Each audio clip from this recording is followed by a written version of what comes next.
नमस्कार विद्यार्थी मित्रांनो, जोशना पवार या यूट्यूब चॅनलमध्ये आपल्या सर्वांचे मनापासून स्वागत आहे।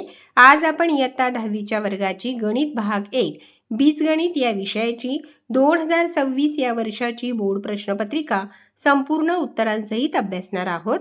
हा पेपर 6 मार्च 2026 रोजी झालेला आहे। एकूण 40 गुणांचा पेपर आहे आणि वेळ हा 2 तासाचा देण्यात आलेला आहे। तुम्हाला जर 2022 ते 2026 पर्यंतच्या इतर विषयांच्या बोर्ड प्रश्नपत्रिका अभ्यासायच्या असतील तर आपल्या डिस्क्रिप्शन बॉक्समध्ये इयत्ता 10वी बोर्ड प्रश्नपत्रिका प्लेलिस्ट देण्यात आलेली आहे। ती प्लेलिस्ट पहा आणि इतर विषयांच्या प्रश्नपत्रिकेचा देखील सराव करा। या ठिकाणी काही सूचना दिलेल्या आहेत, त्या सूचना व्यवस्थित वाचायच्या आहेत। प्रश्न पहिला ए, पुढील प्रत्येक उपप्रश्नासाठी 4 पर्यायी उत्तरे दिली आहेत, त्यापैकी अचूक पर्याय निवडून त्याचे वर्णाक्षर लिहा 4 गुणांसाठी। पहा, जे योग्य उत्तर आहे त्याचे वर्णाक्षर लिहायचे आहे। पहिले विधान, जीवनावश्यक वस्तूवरील वस्तू व सेवा कराचा दर डॅश डॅश आहे, त्याचा सी पर्याय बरोबर आहे 0%। जीवनावश्यक वस्तूवरील वस्तू व सेवा कराचा दर 0% आहे।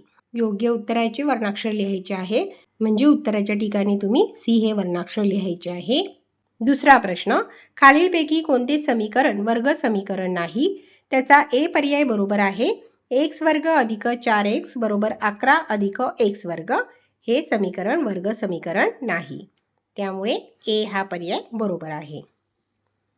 तिसरा प्रश्न, 4x अधिक 5y बरोबर 19 चा आलेख काढण्यासाठी x बरोबर 1 असताना y ची किंमत किती, त्याचा बी पर्याय बरोबर आहे 3। चौथा प्रश्न, 3च्या पहिल्या 5 पटींची बेरीज डॅश डॅश आहे, त्याचा ए पर्याय बरोबर आहे 45। 3च्या पहिल्या 5 पटींची बेरीज 45 आहे। ए हे वर्णाक्षर बरोबर आहे। प्रश्न पहिल्यातील बी प्रश्न, खालील उपप्रश्न सोडवा। 4 गुणांसाठी 4 प्रश्न सोडवायचे आहेत। प्रश्न पहिला, एका वस्तूवरील CGSTचा दर 9% असेल तर GSTचा दर किती, याचे उत्तर अभ्यासू। पहा, या ठिकाणी उत्तर देण्यात आलेले आहे। CGSTचा दर 9%, SGSTचा दर 9%। CGST आणि SGST हे दोन्ही कर समान असतात, म्हणून GSTचा कर बरोबर 9% अधिक 9% बरोबर 18%। दुसरा प्रश्न पहा, त्याचे उत्तर देखील आपण त्या ठिकाणीच लिहिलेले आहे। x बरोबर dx छेद d, x बरोबर ऋण 42 छेद ऋण 3। उत्तर आलेले आहे x बरोबर 14। तिसरा प्रश्न, तिसऱ्या प्रश्नाचे उत्तर पाहू। या ठिकाणी उत्तर देण्यात आलेले आहे। चौथा प्रश्न, खालील वर्ग समीकरण ax वर्ग अधिक bx अधिक c बरोबर 0 या स्वरूपात लिहा।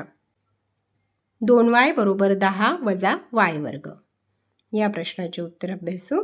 या ठिकाणी उत्तर देण्यात आलेले आहे। उत्तर आहे इष्ट समीकरण y वर्ग अधिक 2y वजा 10 बरोबर 0, a बरोबर 1, b बरोबर 2, c बरोबर ऋण 10। प्रश्न दुसऱ्यातील ए प्रश्न 4 गुणांसाठी आहे। खालीलपैकी कोणत्याही 2 कृती पूर्ण करून लिहा। एकूण 3 कृती दिलेल्या आहेत, कोणत्याही 2 कृती पूर्ण करून लिहायच्या आहेत, पण या ठिकाणी आपण तीनही कृती पूर्ण केलेल्या आहेत। पहिला प्रश्न, एक फासा टाकला असता वरच्या पृष्ठभागावर मूळ संख्या मिळणे या घटनेची संभाव्यता काढण्यासाठी खालील कृती पूर्ण करून लिहा। उकल,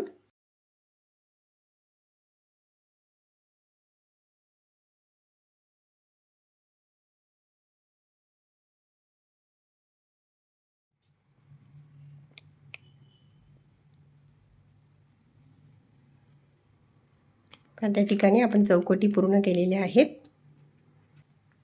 दुसरा प्रश्न, खाली दिलेल्या अंकगणिती श्रेणीवरून चौकटीत योग्य संख्या लिहा।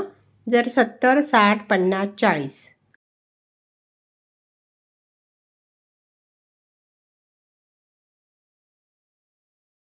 आणि तिसरा प्रश्न आहे, खाली दिलेल्या समीकरणाचा आलेख काढण्यासाठी सारणी पूर्ण करा। x अधिक y बरोबर 3। या ठिकाणी आपण सारणी पूर्ण केलेली आहे।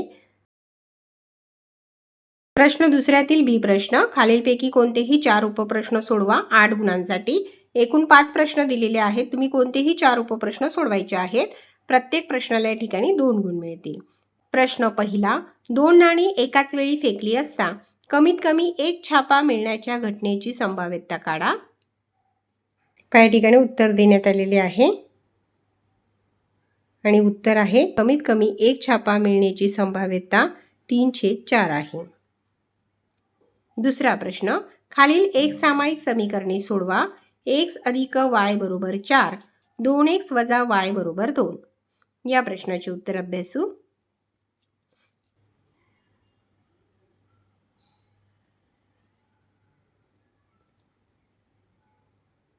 काही ठिकाणी समीकरण 1 व समीकरण 2 यांची बेरीज करू. बेरीज केल्यानंतर उत्तर आलेले आहे 3x बरोबर 6, x बरोबर 2. x बरोबर 2 समीकरण 1 मध्ये ठेवू आणि y ची उकल आलेली आहे y बरोबर 2. x y बरोबर 2 2 ही समीकरणाची उकल आहे. तिसरा प्रश्न, खाली वर्ग समीकरण अवयव पद्धतीने सोडवा. x वर्ग अधिक x वजा 20 बरोबर 0. उत्तर आलेले आहे दिलेल्या वर्ग समीकरणाची मुळे ऋण 5 आणि 4 ही आहेत. चौथा प्रश्न, दिलेली अंकगणिती श्रेणी 12, 16, 20, 24 आहे, तर या श्रेणीचे 24वे पद काढा. काही ठिकाणी उत्तर देण्यात आलेले आहे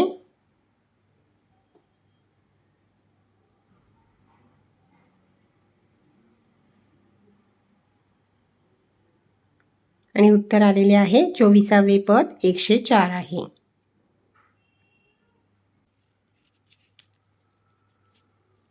आणि प्रश्न 5वा पहा. दिलेल्या माहितीचा मध्य काढायचा आहे. 5 पैकी आपण 4 प्रश्नांची उत्तरे अभ्यासलेली आहेत.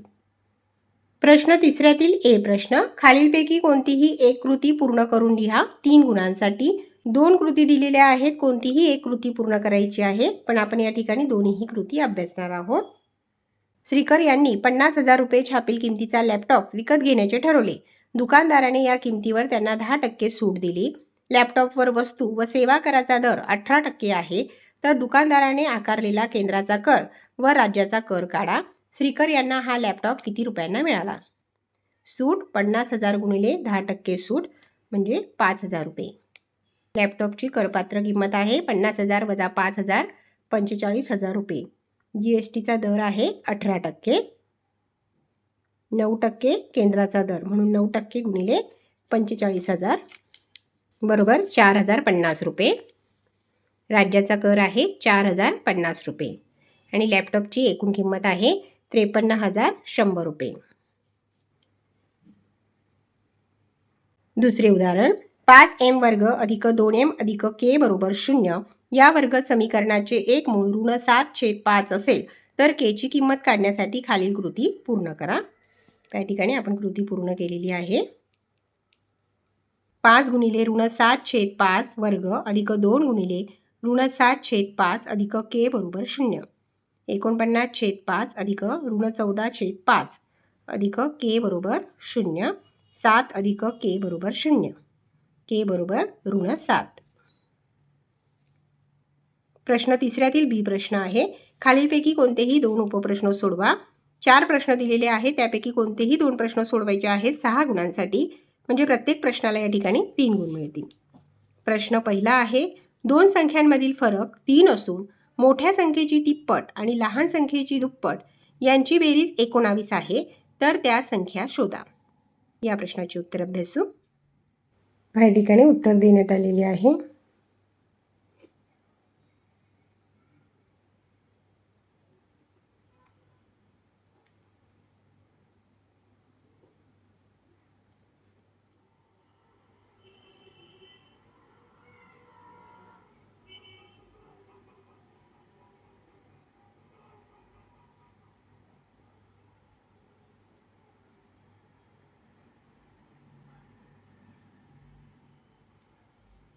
दुसरा प्रश्न पुढे आहे. तिसरा प्रश्न, प्रत्येक कार्डावर 1 याप्रमाणे 0 ते 5 या पूर्णांक संख्या लिहून तयार केलेली 6 कार्डे खोक्यात ठेवली आहेत, तर खालील घटनांची संभाव्यता काढा. 1. काढलेल्या कार्डावरील संख्या ही नैसर्गिक संख्या असणे आणि 2. काढलेल्या कार्डावरील संख्या ही पूर्ण संख्या असणे. आपण तिसऱ्या प्रश्नाचे उत्तर अभ्यासू. या ठिकाणी उत्तर देण्यात आलेले आहे. काढलेल्या कार्डवरील संख्या ही नैसर्गिक संख्या असणे. त्याचे उत्तर आलेले आहे. कार्डावरील अंक नैसर्गिक संख्या असण्याची संभाव्यता 5/6 आहे. दुसऱ्या प्रश्नाचे उत्तर अभ्यासू. कार्डवरील अंक पूर्ण संख्या असणे याची संभाव्यता 1 आहे. आणि पुढे आहे चौथा प्रश्न. पुढील सामग्री आयतालेखाद्वारे दर्शवा. विद्यार्थ्यांची उंची, विद्यार्थी संख्या. एकूण 4 प्रश्न दिलेले आहेत. 4 प्रश्नांपैकी 2 प्रश्न सोडवायची होती. आपण प्रश्न पहिला आणि प्रश्न तिसरा हा अभ्यासला आहे. पुढे आहे प्रश्न चौथा. खालीलपैकी कोणतेही 2 उपप्रश्न सोडवा 8 गुणांसाठी. 3 प्रश्न दिलेले आहेत. 2 प्रश्न सोडवायचे आहेत. प्रत्येक प्रश्नाला या ठिकाणी 4 गुण मिळतील. प्रश्न पहिला आहे. एका वर्ग समीकरणाच्या 2 मुळांची बेरीज 7 आणि त्यांच्या घनांची बेरीज 91 आहे. तर वर्ग समीकरण कोणते? या प्रश्नाचे उत्तर अभ्यासू.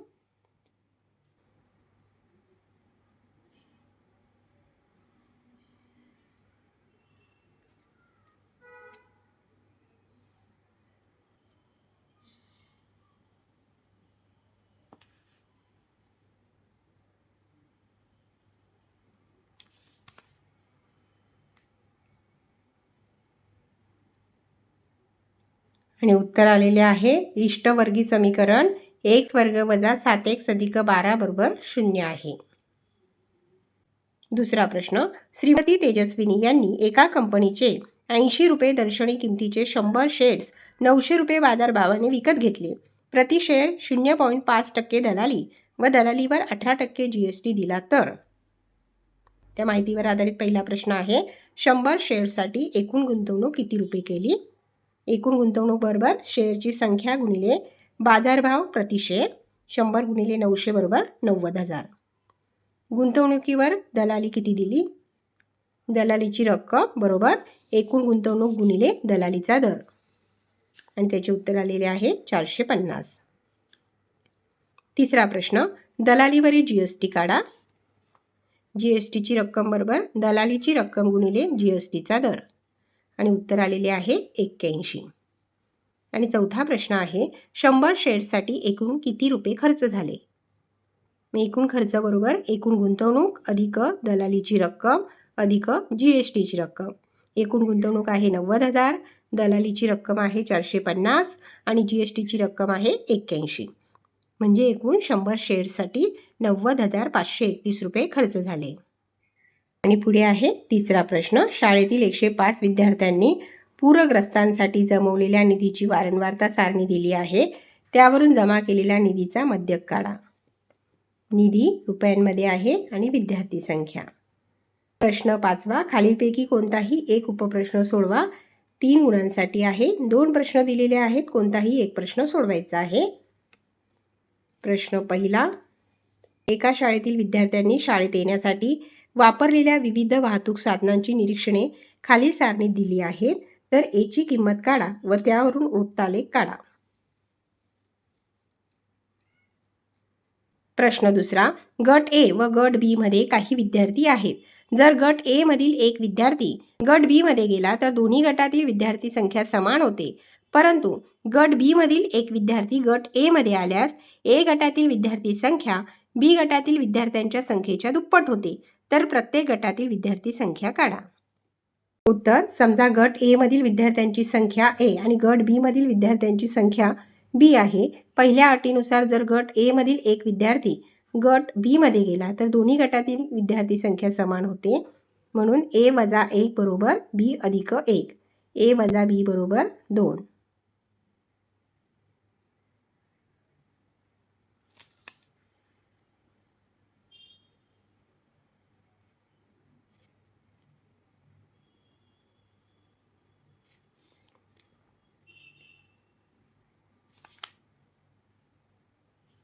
बी बरोबर 5 आलेले आहे आणि ए बरोबर 7.